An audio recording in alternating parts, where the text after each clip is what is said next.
Сәлам Республика. Һаумы Башкортстаныбыздың бердәм халкы тура эфир студияһында һеҙҙең менән Наил Юнусов һәм Ғалия Бахитова эшләйҙәр. Сәлам Республика проектының беҙ бергә этабы дауам итә.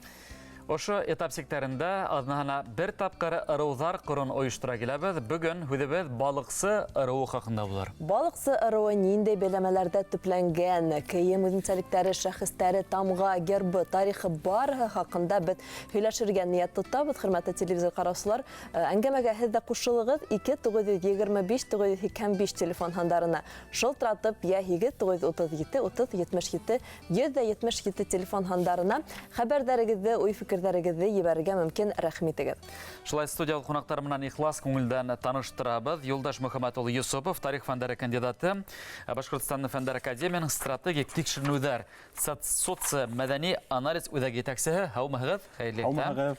Һәм Наил Ғаянұлы Хәйруллин, балыҡсы ырыуының ҡорбашы, Башҡортостандың атҡаҙанған уҡытыусыһы, Рәсәйҙең мәғариф отличнигы, Рәсәйҙең иң яҡшы уҡытыусыһы исемен яуласы, педагогия хеҙмәте ветераны, хореограф, тыуған яҡты өйрәнеүсе. Һаумыһығыҙ, Наил. Ошондай шәп уңған ир уҙамандарма һөйләшеүе үҙе бер ғүмер. Беләгеҙме? Беҙ һеҙҙе күреүҙгә шатбыҙ, ихлас күңелдән хуш килдегеҙ ҡунаҡтар. Әйтәгеҙ, менә балыҡсы ырыу үҙенсәлектәренә ентекләп туҡталыр алдынан саҡ ҡына бер аҙым артҡа эшләйбеҙ ҙә уҙған йома көндөө 29 ғинуарҙа Борай район үҙәгендә Елдәк ырыуы осрашыуы үтте. Юлдаш Мөхәмәтулы ниндәйерәк тәьҫораттар ҡалдырҙы был ырыуҙағы йыйын? Әлбәттә, 29 январда Елдәк ырыуының ҡороу үтте бит инде. Анда беҙ 7 райондан делегаттарын саҡырҙык. Алар килделәр, ҡатнаштылар, бик әүҙем ҡатнаштылар, әйтергә кәрәк бит инде. Шулай уҡ Уфанан ғалимдар сыҡтылар Борай районына. Борай районы бик һәйбәт, бик яҡшы ҡаршы алды делегаттарҙы һәм ҡунаҡтарҙы, эксперттарҙы. Шуға күрә аларға бик рәхмәтлебеҙ шуға. Әлеге ваҡытта әйтергә кәрәк, шул 29 ғинварда беренсе тапҡыр Елдәк ырыуының ҡороу үтте тип әйтергә була. Унда беҙ йәмәғәт советін һайланыҡ. Һәр бер райондан, һәр бер 7 райондан айырым бер делегат һайланды. Ул шул советҡа керҙе һәм ул совет айырым үҙенең председателен һайланы. Председателен Шишмә Борай ауылының туып үҫкән Эльза Кавеевна Шаймиева һайланды председатель булып, яғни Елдәк ырыуының ҡорбашы булып. Хәҙер инде әлеге ваҡытта беҙ алар менән тығыҙ бәйләнештә һәм алдағы пландарҙы ҡора башланыҡ. Нимә менән шөғөлләнәбеҙ икән, нисегерәк беҙҙең эшебеҙҙе төҙөбөҙ икән. Яғни беҙ тик кенә ошо эште ҡалдырмайбыҙ, өҫтәл аҫтына тыҡмаясаҡбыҙ. Шуға күрә әле башланды ғына эшегеҙ?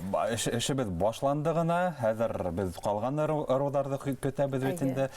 Һәм артабан ошо эште ырыуҙар хәрәкәтен башлап ебәрәбеҙ тип ышанам. Елдәк ырыуы вәкилдәренә баш ҡалабыҙынан ҡайнар сәлам. Ихлас күңелдән еткерәбеҙ, артабан матур итеп эшләргә насип итһен. Наил Ғаянұлы, һеҙ үҙегеҙ ҙә бына ошо осрашыуҙа булдығыҙ, ҡаранығыҙ. Ниһайәт, был аҙнала һеҙ үҙегеҙҙең ырыуҙаштарығыҙҙы йыяһығыҙ. Әйҙәгеҙ әле үҙегеҙ тураһында һөйләп үттегеҙ әле. Мин Ҡашҡа ауылында тыуып үҫкәнмен.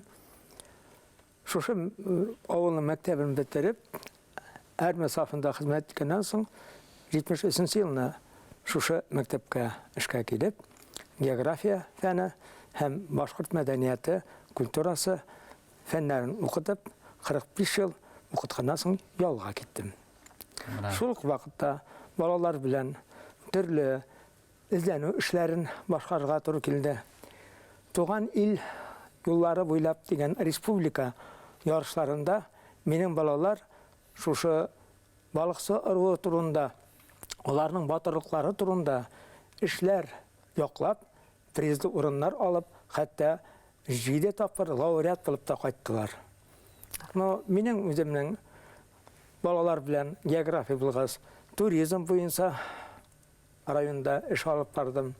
Шул ваҡытта 73 йылдан әрмәдән ҡайтҡандан башлап, балалар белән бейеп, йәшәк ансамбле белән ҡайҙа ғына бармадык, ҡайҙа ғына йөрмәдек. Менә шушы студияға килеп, 87 елына бейіп қараған едік. Афарин. Балықсы ырыуы неме хәміне өзінсәліклі, хет қорбашығы, дәйдәт хүйләгі дәл өзігіздің ырыулаштарығы тұранда? Мен нәрсе әйте алам. Балықсы ырыуы ол түрлі тарихи китапларда түрлісі yazылған. Әмма міне 60-шы елларны біз мектепке кірген вақытта бізге аңлаталар еді. Біздің ырыу Алтай яқларында яшәгән, ол балықсы ырыуы, балықсы, балық тұтусы деген сөзден сықмаған, балық ол түрлі Алтай халық тілләрендә шәһәр деген сөзні аңлата. Шулай булгас, алар шәһәр саклау белән, шәһәрдә яшәүчеләргә тыныч тормыш бүләк итүсе кабилә була. Танылганнар. Әмма ни өчендер шәһәрдә яшәгән хуҗалар белән агызыга килеп сыкканнан соң алар тоткыннар да буякка күсеп килгәннәр. Менә шушы балыксы ырыуы китабында әйтелгән 13-14 гасырда бу төбәкләргә башта Бәләбәй халкылыгына, аннан соң Бәләбәй халкылыгыннан соң Тей Сарысылга буйларына килеп, беренче авылларына нигез салганнар. Менә мин әле карап утырдым да, безнең Тей елгасы буенда бездән 5 километр Гөмбә дигән авыл бар. Шушы авылның беренче язмалары 1392 елга туры килә. Демәк, бу китапта язылган 13-14 гасырда балыксы ырыулары бу төбәккә килеп утырганнар икән. Демәк, бу берникадәр араслана. Шул ук вакытта, менә без бер кисакта үскән вакытта, минең атаем тарихчы булган. 42 елны бер шәһәренең техникумын бетереп, сугышка тиклем тарих укыткан. Менә ул әйтә иде: "Балакаем, билишмә, без атналы нәселе. Атналы нәселе ул 40 атналы нәселе" дип әйтә торган иде. Менә безнең балыксы ырыуы бармы? Балыксы башкортлары яшәйме? Яшәй. Менә дә кайсы төбәкләрдә кайбер китаплар язылган, имеш башка халыклар белән алар буталып юкка сыккан. Юкка сыкмаган. Без исәнбез. Кайһы райондар ине әле ырыудаштарыгыз, кайһы райондарда яшәйдер? Төп район Аскындар бугайым. Аскын районы Карайдыл. Карайдыл районының берничә авылы ине. Беренче авылы. Юлдаш Мөхәммәтов, тарихсы буларак, тарихи сәгънәгәр мәһәлләр балыксы турында мәгълүматлар тулгынса йылып беткәнме? Белүбез, ул табын зур табын ырыуның бер Тарихи сыгынактар буенча балыксы ырыуы һәм тирә-якта яшәгән ырыулар, шулай ук Кадансы ырыуы, Танып ырыуы, Ирәктеләр битендә алар бөтәһе лә зур табын кластерына дип карай дип әйтергә була. Ягъни һәрбер алар шул ырыуларның шәҗәрәләрендә, аларның шәҗәрәләрендә нигезендә майкы бей тора. Ягъни ошо бөтә ырыулар майкы бейдең варислары дип һанала.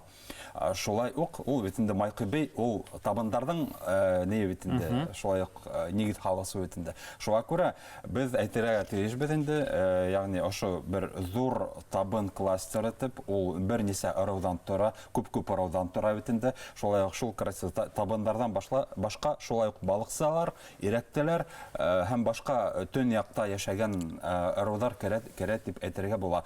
Уны шулай ук тарихи сыгынактар, шәҗәрәләр битендә, хатта антропологик тикшеренүләр шулай ук ул туранын тура һөйләйләр битендә. Шуңа күрә әлеге вакытта тарих фәне кайдан балыксалар килеп сыккан икәнлеген әлеге вакытта икеләнмәйдер. Алар бөтә тарихчыларның бердән бер позиция әлеге вакытта һәм ул позиция, шу мин әйтеп сыккан позиция дип була инде. Һәм әйтергә кирәк, әлбәттә, әлеге вакытта ырыу бәлки бик зур да түгел, ләкин уның тарихы бик бай. Без беләбез инде, төньякта Аскында яшәгән халыклар бик үзенчәлекле, үзенең бик йер туйгыһын бик нык кисерәләр. Шуңа күрә аларның бик әүдем эшләгән краеведтар, айрым, хатта администрациялар айрым үзенең игътибарын бүлә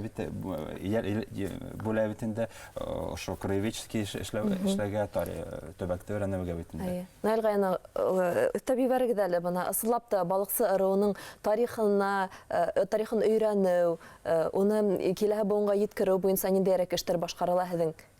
Менә иң беренче мин әйтәсем килә, балыксы ырыу башкортлары турында мәгълүматлар урындагы крайний өйрәнүселәрдән сыгып эшләнә. Менә Султанбек ауылында туып өскен Шәүкәт Низамутдинов Тәһауеттин деген ағай «Туғандар һәм танышлар» деген китабында балықсы ыруының һәрбер ауылына аңлатма бирә. Аларны тарихи яклап, кайдан ничек килеп чыкканнарын һәм менә шушы китаптан сыгып бик күп кешеләр үзләренең шәҗәрләрен төзеделәр. Инде Фәрзәт Ахмадуллин деген ағай, ул Ушада авылыннан без Сөянтүздән деген китабы белән менә дан тотты. Инде менә ничек дип әйтәм, 70-нче елларны бездә 78-нче ел башкорт теле укытыла башлады. Һәм берникадәр разноголосие килеп чыкты. Имеш не без башкорт телен укырга тиешбез. Шул вакытта безгә Азат Камалов килде. Ул килеп безнең һәрбер әсәйләр белән сөйләшеп, сез балыксы ыру башкортлары дип, алардан тарих җыеп, менә шундай ни кертте инде. Балыксы ыру башкортларына кергән Аскын районының барлык авыллары һәм монда бигрәк әйтергә кирәк, нәселләр Атналы, Тәүрә, Кылсакай, Төлке, Сыскан, Төркәй, Калмак, Божор дигән нәселләр бар. Менә әле безнең авылда бер урамны ата бирделәр. Эй, Төркәй, үз ни хәлләр яшәйсез? Алар шушы нәселгә керә. Менә балыксы ыруы тарихи китабында шулай язылгандар. Кашка нәселе балыксы ыруының Атналы нәселенә караган, балыксы ыруы 12-13 буатарда Минзәлә ягына килгәннәр, Бәләбә яктарында калкулыкта яшәгәннәр, балыксы ыруы башкортлары бик аралашусан, минле горор булган. Менә был халаттар, был сифаттар әлеге бүгенге замандашларыбыз хастыр мөгаем. Хас, әйтергә кирәк. Менә әле әйтеп үттем мин, балалар белән шушы конференциягә килгән вакытта без авылыбыздагы туган балыксы ыру башкортларының батырлыклары турында күбрәк сөйләдек. Кашка авылында 2 кешегә Советлар Союзы герое исеме бирелгән батырлыгы өчен. Вагил Шарафетдинов һәм Иман Галимов. Без улар турында мәгълүматлар җыйдык. Казанска каршы нисендер сугудан үткәннән соң аларга Кызыл байрак ордены тапшырганнар. Һәм менә мин үземнең шәҗәрәмне төзегән вакытта, әгәр дә мөмкинсә әйтер идем, менә ул минем Атналы нәселенең шәҗәрәсе. Моның белән мин районда үткән шәҗәрә бәйрәмендә катнаштым. Һәм шул вакытта менә шушы ише күрәтегез камерага бөтәле күрһендер. Ана шушы бәйрәмдә мин әйтәсем килә, әле кара генерал Даян Мурзинның 100 еллыгына багышланган һәм Аскын районыннан бердән-бер кеше, минем атайымның агасы Хайруллин Гата Даян Мурзинның партизанында сугышкан һәм шуны яклаган вакытта һәлак булган. 60-нчы елларны дядя Гоша был у нас из Аскинского района дип радиодан изләп, сугудан ул килеп, безнең районда безнең белән усрашып, фотога төшеп, безгә рәхмәтләр укып киткән иде. Һәр материал. Менә аның фотосы, менә мин торам, шулай ук Хайруллин Гатаның улы хәзер мәрхүм инде һәм Даян Мурзин. Ул безгә хәтта безне Чехословакия алып сыгармын дип сүз биргәне, кызганса каршы сыгып булмады. Юлдаш Мөхәммәтуллы, менә гербтарга килгәндә, был иртәллә шулай безнең Мәскәү кунагы тарихчы геральдист Кирилл Переходенко балыксы ыруын гербын төзү буенча үз фикерләрен иткерделәр. Хезмәт тарихчы буларак Кирилл менән алып барган эшләрегез, менә ошо гербты хәзер без тамашачыларга күрһәтербез.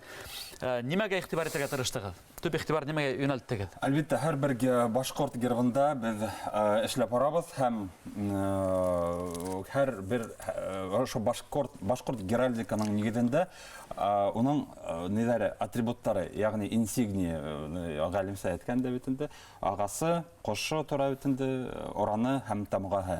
Һәм аларда гербтың эсенә кертергә тырышабыз инде. Һәм шулай ук балыксы ыруының нигезендә шулай ук ошо ниләр, атрибуттар тора.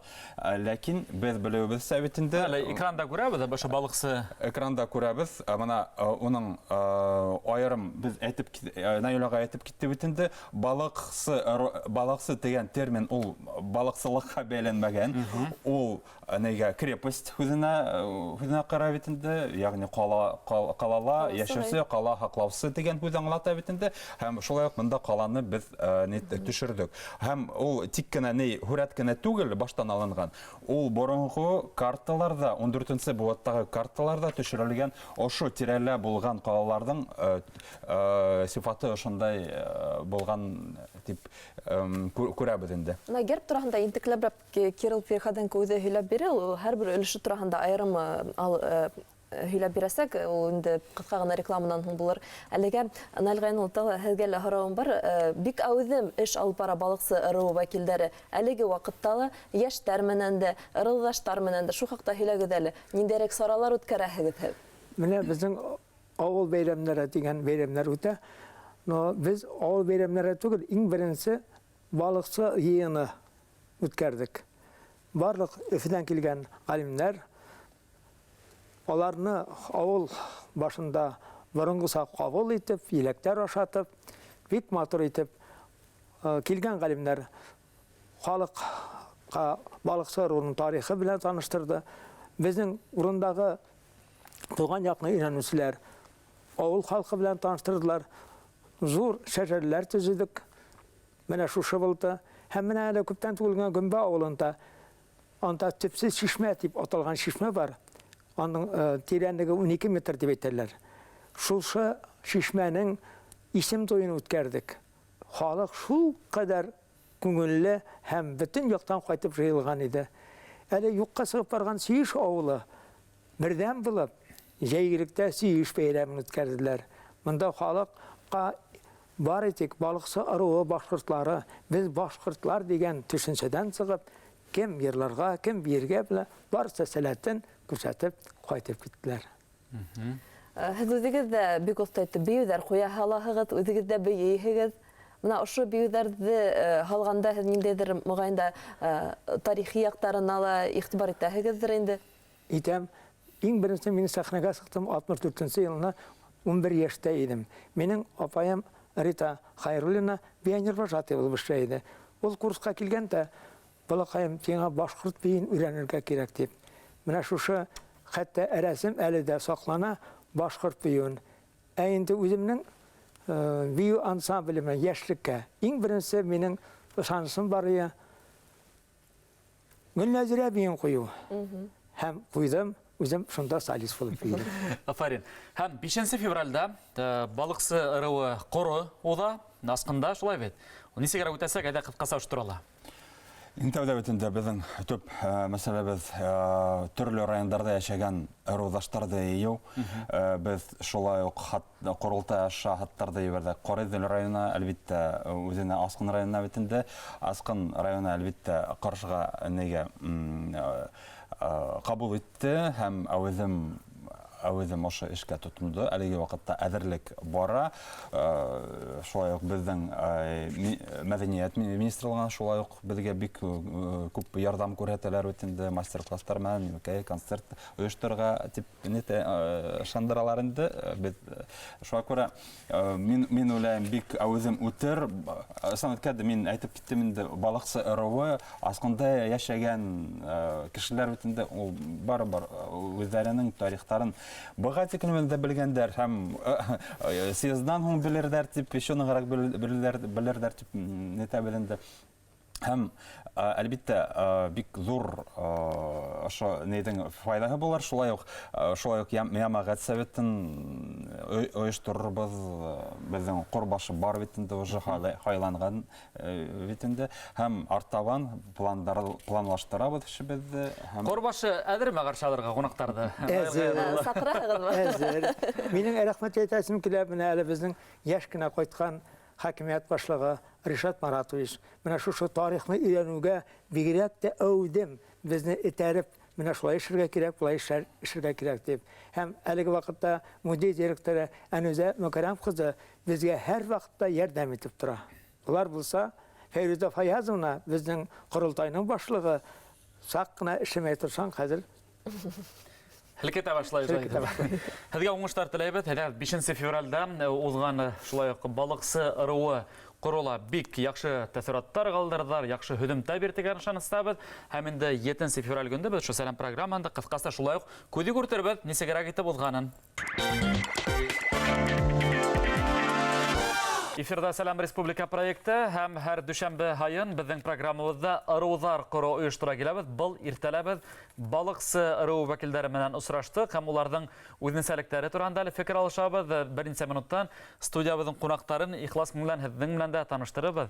Ырыуның символикаһы гербта сагыла. Әлеге вакытта гербтарды тергезү, яңарту, кайһы бер осракта булдыру эшләре бара һәм был һорауда ярдәмгә Мәскәү калаһыннан тәҗрибәле белгес тарихчы геральдист Кирилл Переходенко килә. Балыксы гербы үзенчәлеге хакында ул үзе һөйләп бирер, игътибар экранга.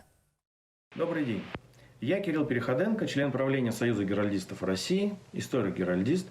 И сегодня мы с вами продолжим разговор о гербах башкирских родов. В прошлый раз мы обсуждали герб рода Юрматы, и сегодня же поговорим о проекте герба другого рода, рода Балыксы.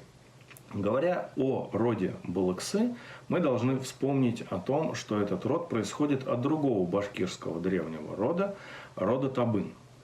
Вот. И смотря на символику рода Табын, мы, обращаясь, собственно, к сказанию Дафтара Чингиснаме, видим, что Чингисхан дал следующие символы основателю рода Уйшин Майкибию. Он сказал: «Пусть твоим деревом будет лиственница, птицей орел, боевым кличем салават». Вот. Эти символы стали наследственными символами рода Табын и передались также роду Балыксы, как роду, произошедшему от рода Табын по наследству. Соответственно, в гербе рода Балыксы мы видим птицу, это летящий орел, который держит в своих лапах ветвь лиственницы. И из древних символов мы видим девизную ленту под гербом с араном, с боевым кличем салават. Вот. Также в гербе есть и другие фигуры. Первое – это тамга рода. Герб дополнен еще фигурами. Это глава, в которой изображена крепость, город. Почему эти фигуры появились в гербе рода Балыксы? Дело в том, что этноним Балыксы имеет древнетюркское происхождение. В древнетюркских рукописях VIII века слово «балык» употребляется в значении «город». Вот. Тюркский этноним Балыксы подразумевает первоначально жителей оседлых поселений или кочевников, живущих на периферии древних городов. Вот. Таким образом, изображение древнего города, а изображение взято не случайно, это изображение сходно с тем, как в древних атласах изображались башкирские города. Вот. И оно указывает, собственно, на название рода, то есть на ту историческую особенность рода, которая была отражена в его названии. История рода, отраженная не только в крепости, обратите внимание на волнистый край головы, который также напоминает о том, что исторически род Балыксы расселялся вдоль рек. Это река Яйк, Урал, Танып, Тюй.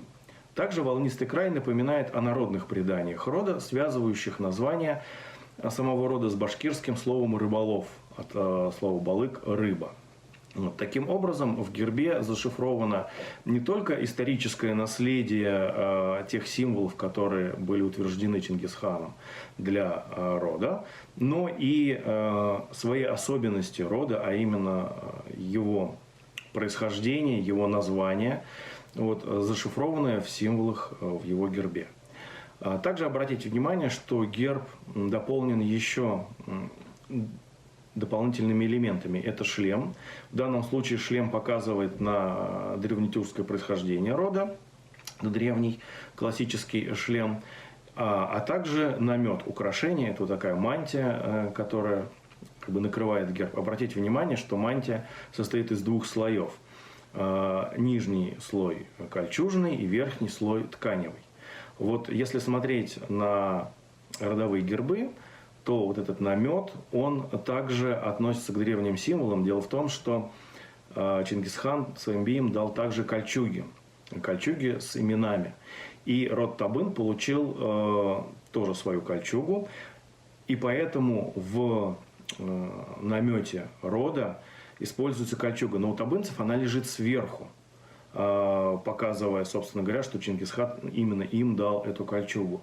Род Балыксы, унаследовавший эти же символы от табынцев, имеет кольчужное полотно, покрытое тканью, то есть указывая на то, что род все-таки имеет младший имеет свою особенность истории происхождения от старшего рода Табын.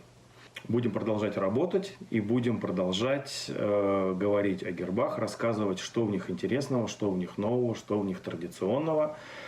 Поэтому до новых встреч. Спасибо. Всего доброго.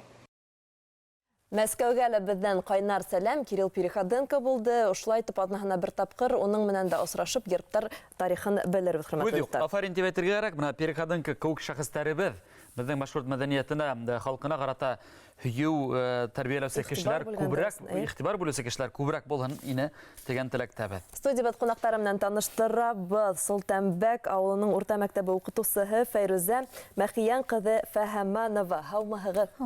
Хәйрле иртә, шулай ук танылган композитор Винарис Абдуллин бездә кунакта. Винарис, хәйрле иртә. Хәйрле иртә, саламатсыз? Онда Балыксы районының гимнын башкаручысы, Бөтә дөнья башкортлары курултайы аппаратының хезмәткәре һәм без башкортлар хәрәкәте агзаһы. Һеҙҙе күреүебеҙгә шулай уҡ шатбыҙ. Әйҙәгеҙ һөйләшеүҙе Фәйрүзә Мәхиян ҡыҙы һеҙ менән башлайыҡ. Һеҙ 32 йыл мәктәптә эшләйһегеҙ, балаларҙы тәрбиәләйһегеҙ һәм шулай уҡ Балыҡсы ырыуының тарихы менән дә ҡыҙыҡһынаһығыҙ. Әйе, мин үзем Ҡашҡа ауылы ҡыҙы буламын. Ҡашҡа ауылында 8 кластың тамамлағаннан соң Мәсәғүт педагогия училищесына уҡырға кердем. Һәм Башҡорт дәүләт университетының география факультетын тамамланым.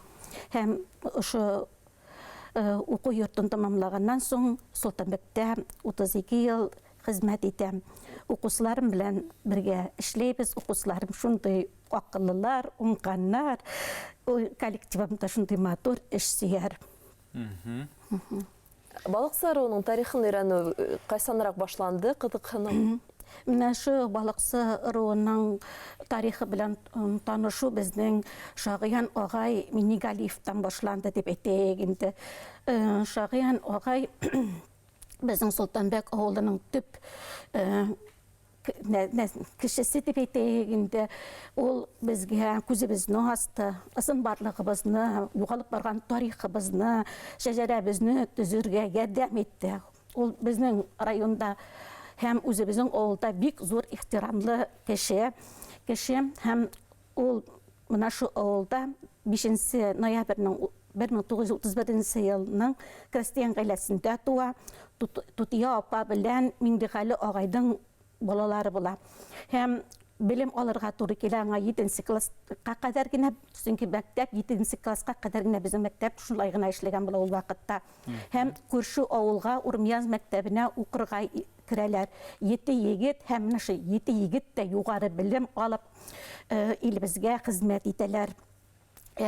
Шағыян агай хәрби мәктәпне сайлай, Иркутскида мәктәпне тамамлай ул һәм 25 йыл хәрби эшне дәвам итә. Ул Украина ҡаласының Украина Республикасының Переулки ҡаласында һәм Калуга өлкәсенең Казель шәһәрендә 25 йыл эшләй инде.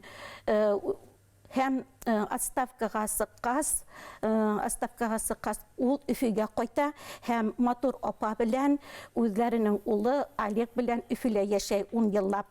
Һәм менә шу 10 йыл йәшәгән ваҡытында Өфөдә архив материаллар белән ҡыҙыҡсына һәм шул архив материаллары белән ҡыҙыҡсынған мәлдә Иван Петрович Рыжковтың история Оренбургская тигән китабында менә шу Сөйәнтүз фажиғасының язмасына туры килә. Һәм ул башта шул мине уҡығас та төшөрөп алып безгә алып ҡайта Солтанбиккә инде. Шунан йыйын жыябыз инде. Bütün бала неге укытучыларга, халыкка сөйлей. Ну, әлегә тикле менә шу шагыйрәгә кадәр имеш-мимешләр булган инде. Ну, менә асылыбызга, ысыныбызга алып кайтты безнең шагыйрәгә. Монсы беренчедән булса, һәм шәҗәрәбезне төзергә дә ярдәм итте бит инде. Һәрбер өйгә кереп, һәрбер нигә семьяга, гаиләгә үзенең шәҗәрәсен сызып күрсәтте һәм үзе дә менә шу шәҗәрәсен төзеп безнең музейга калтырды инде. Һәм менә һез бүген безнең студияга алып килгән менә ошо тарихи кумартка ул тап Үзе төзегән шәҗәрәсе. Һәм балалар да аңа карап шәҗәрәләр төзеделәр безнең. Һәм менә шу материалларны өйрәнгәннән соң 1996 елның 26 һәм 29 ноябрендә бөтә дөнья башкорт корылтайы белән берлектә Аскын районында зур конференция үтә. Һәм менә шу конференцияның жыйынтыгы жыйылган конференция үтә. Конференцияның карары буенча Сөянтүз фаҗигасе корбандарына стела кую карар кабул ителә инде. Һәм менә шу карар 2002 елның 12 октябрында буйымга аса һәм безнең беренче президентыбыз Мортаза Рахимов Губайдулла улы килә. Безнең балалар Мортаза Рахимовны бик яраттылар, Акбабайыбыз дип каршы алдылар. Менә Венарис Абдуллинга килгәндә, Венарис без һине тамашасы сәхнәлә йырлап йөргән, ярса икән, композитор икән, беләсең, шулай балыксы ырыу тарихы менән төптән кызыкканусы кеше буларак та билдәлеһең. Нисәгә килеп сыктың менә был кызыккануың, әйдә тулырак һөйләле. Балыксы ырыу икәнне мин төптән үк мәктәпкә барганга тиклем белгәнмендер. Ырыу балыксы, тамгабыз балга дип, biz uni birinchi klassga borgan saqta o'qishlar ayta turgandik. Endi men bir qavatda o'zimning baliqsi ырыуы har vaqt baliqsi ырыуынан ekanime har vaqt shotman. Ham endi 2020 yilda avulga qaytgan saqta tarixын сөйләп китәм. Шул biz балыксы ырыуынан дигән йыр килеп сыкты. Гимн дип әйтәбез инде аны әлеге вакытта. Мәхмүт абыйга кунакка кайттым. Мәхмүт абый тиз генә Рәүфә апабыз бар, ул тоже балыксы ырыуы вәкиле. Уңа шылтыратып, Рәүфә безгә тиз генә гимн кирәк дип, балыксы ырыуының гимны кирәк дип әйтте инде. Шуннан bir gün, bir tönüsünde Rəuf apabız ikinci güngə уже media formatda bizgə уже көйін, сүзләрін өзі yazıb, тарихқа да қағылып, bizgə şunday гимн бүләк etdi indi. Һәм һин уның башкараң, шулай бит? Мен уны башкарам, әйе. Әйдә, менә 100 тапкыр ишеткәнсе, bir тапкыр күрү хәерле тидер бит. Экранга бөтә алган игътибар, ошо гимнды карап тыңлап үтәйек. Безнең бер үзеген тәкъдим итәбез, хөрмәтле тамашачылар, рәхим итегез. Игътибар.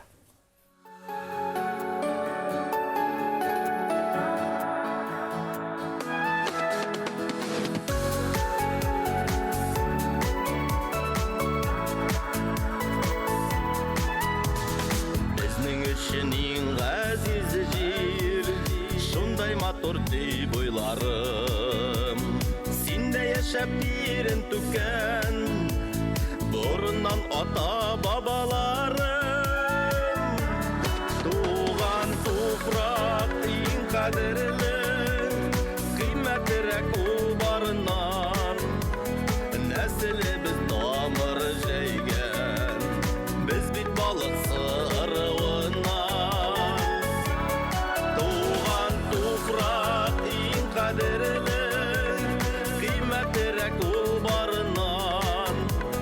Нәселебез тамыр җәйгән, без бит балыксы ырыуыннан.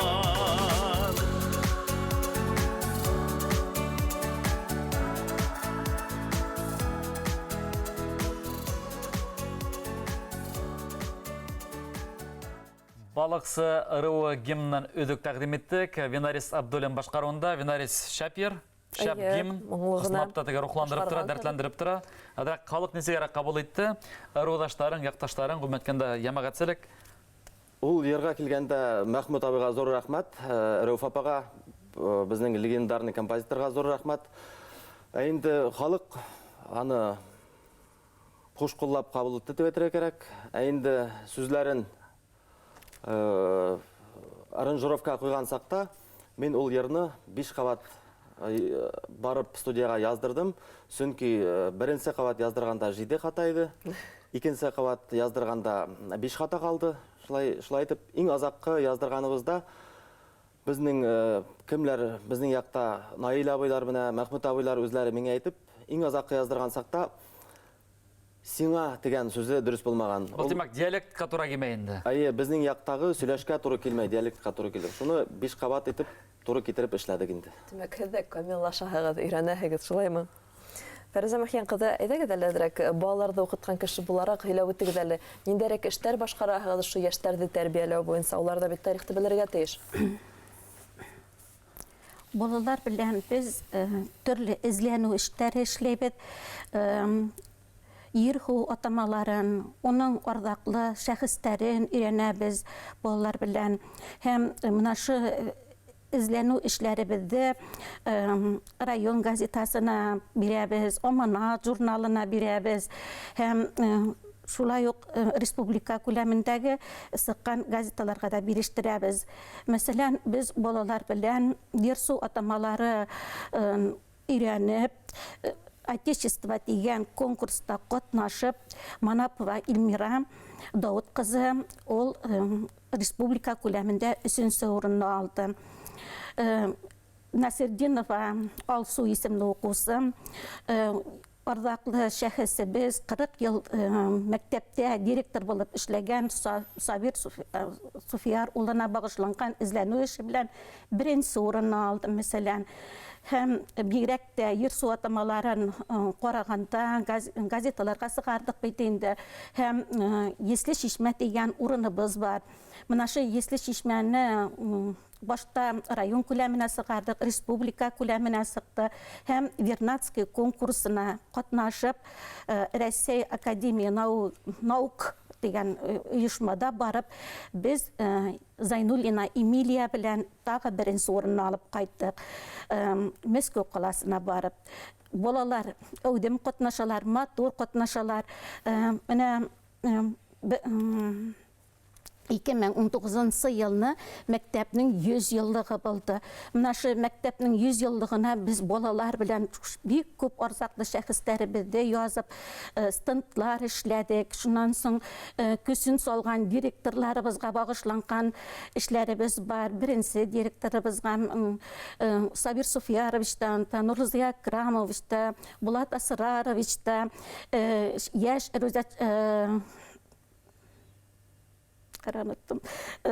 Шәүкәтович да бар, анда барысы да. Хәзерге көнне безнең Алсу Фазнавиевна эшләй директор булып, һәм әле дә дәвам итәбез, тырышабыз.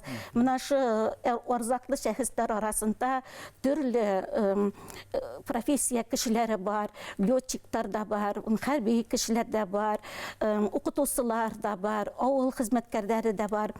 Һәм без алар белән ныҡ ғорурланабыз, һәм балалар әүдем шул тиклем ҡатнашалар, нәсел ептәрен өйрәнәләр инде, матур итеп дәвам итәбез. Менә мин әле тапшырыуға барам дигәс, Магафурова Ирина исемле ҡызы, башҡорт теле уҡытыусысы белән бик шәхес Шағиян Минигалевҡа шиғыр язып ҡараған. Ауылымдағы бейек стелла хәтерләтә шаулы үткәнде. Алтын түгел, көмөш һәйкәл түгел, ҡомартҡыһы халҡым үткәне. Ир намыҫын, затым тарихын алып ҡайтты данлы яҡташым. Ҡалдырды ул йәндәргә тарих балыҡсының үткән яҙмышын. Менә ошо шиғырның өҙөгөн уҡып ишеттерҙем һеҙгә. Афарин. Шулай итеп, хөрмәтле достар, 5 февраль көндө Асҡын районында балыҡсы ырыуы ҡороуда һәм унда мөғайым ошо гимн Винарис һинең башҡарыуында тулы вариант яңғыраясаҡ, шулай бит? Алла бирсә, Һөйләле, теге ниндәйерәк сараларда, ғөмүмән әйткәндә, актив ҡатнашып тораһыңдыр үҙеңдең ырыуҙаштарыңды, райондаштарыңды дәртләндереп? Біз міне 29 январда Борайда болдық. Борайда біз эстафетаны қабыл еттік енді. Елдәк аруынан Балықсы аруына. Шул сарала мен башқарып өттім. Шул Балықсы ерінің гимнін асқын Балықсы башқұртларынан Елдәк башқұртларына сәлем етіп. Нафарин. Хөрмәтле достар, һеҙгә зур итеп рәхмәт. Был тапшыруда катнашканыгыз өсөн һәм алып барган эшләрегез өсөн безнең дә Фәйрүзә Мәкиян кызына айрылса хөрмәтебезне белдерегез килә, чөнки һез бала күңеленә моң һалагыз. Бала күңелендә рух тәрбияләгез һәм алып барган эшләрегезне артабан уңышлар теләбез. Винарис Абдуллин ул сәхнәләрдә артабан күрәтеп йөрүһен. Без артист буларак та яхшы беләбез әйтендә. Шулай итеп, Винарис Абдуллин һәм Фәйрүзә Фәһәмәнова Солтанбәк авылының орта мәктәбе укытучыһы булды студиябызда кунакта. Хөрмәтле дуслар, без бүгін Балықсы ырыуы тураһында һүз алып бардык. Гимнын ишеттегез, гербын күрдегез, тарихын белдегез һәм кызыксындырдык дип уйлайбыз. 5 февральдә ошо Балықсы ырыуы коры һөҙөмтәләрен киләһе аҙнаның башында һәр дүшәмбе без һөйләп барабыз. Һеҙгә уңышлы көн, ҙур итеп рәхмәт. Хөрмәтле дуслар, Сәлам Республика, без бергә исемле проект этабында һәр дүшәмбе һайын бер ырыуҙар ҡороу уҙғарабыҙ. Инде шишәмбенән алып йомаға тиклем безнең шулай хәбәрселәребеҙ менән берлектә әҙерләгән проектла күрмәй ҡалмағыҙ. Без райондың арҙаҡлы нәҫелдәре, династиялар, шулай уҡ ниндәйерәк сәләмәт йәшәү рәүешен пропагандалаусы саралар уҙа. Шуларҙың барыһы тураһында ла һөйләп барабыҙ. Иртәгә без Мишкә районы тураһында булыр тапшырыу. Күрмәй ҡалмағыҙ, шулай ҡыҙыҡлы булыр дип өмөт итәм. Студияла һеҙҙең өсөн Ғәлиә Бакитова һәм Наил Юнысов эшләне. Уңышлы көн, күрешкәнгә тиклем.